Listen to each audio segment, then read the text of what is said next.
America ఇసుగిస్తుంది కాబట్టి మనం చైనాతో సంబంధాలని ఇదిగో మాకు చైనాతో రష్యాతో సంబంధాలే మేము చెడగొట్టుకోలేదురా అని చెప్తున్నాం. అలాగే అమెరికా ఇసిగించకుండా చైనా కూడా మనతో కాంటాక్ట్లో ఉన్నామని చెప్తోంది. ఎవడి తెలివితేటలు ఆడియే. ఇది జియో పాలిటిక్స్లో అంటే అంతర్జాతీయ ప్రపంచీకరణ రాజకీయాల్లో ఎవడి తెలివితేటలు ఆడి ఉంటాయి. ఇప్పుడు వాస్తవంగా మనకి ఎరువులు కావాలి, రష్యా నుండి తీసుకుంటాం. ఇదివరకు చైనా నుండి తీసుకునే వాళ్ళు అడ్డుపెట్టారు. ఇప్పుడు చైనా ఎరువుల్ని భారీగా సప్లై చేస్తుంది. మనం ఈలోపు స్వదేశీ తయారు చేసుకోబోతే చైనా మీద డిపెండ్ అవ్వడం అనేది ఇదివరకు ఉండేది. మనం స్వదేశీ తయారు లేదు. మోడీ ఈ మధ్య స్వదేశీ తయారీ పెట్టి ఇంకో పక్కన చేసుకొచ్చాడు. అయితే మనకేంటంటే ఇంతలా బస్తాడు తీసుకెళ్ళేస్తే ఇష్టం లేని దాన్ని నానో ఎరువులని చేసిన ప్రయోగం ఆశించినంతగా సక్సెస్ అయినట్టు కనిపించట్లేదు.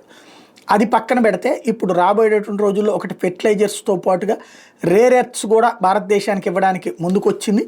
అదే సందర్భంలో టన్నెల్ బోరింగ్ మిషన్స్ను కూడా ఇస్తానంటుంది. అంటే ఇప్పుడు మనకి ఈ సొరంగాలు తవ్వడానికి అవకాశాలు లేక ఆగిపోయినాయి కదా అనేక పనులు, ఏది సాగునీటి ప్రాజెక్టుల పనులు, అవన్నీ కూడా చైనాతో ఇప్పుడు ప్రయోజనం చేకూరేటటువంటి అవకాశం ఉంది. కాకపోతే సమస్య ఏంటంటే ఎంతవరకు నమ్మదగ్గది అన్నదే మెయిన్ పాయింట్.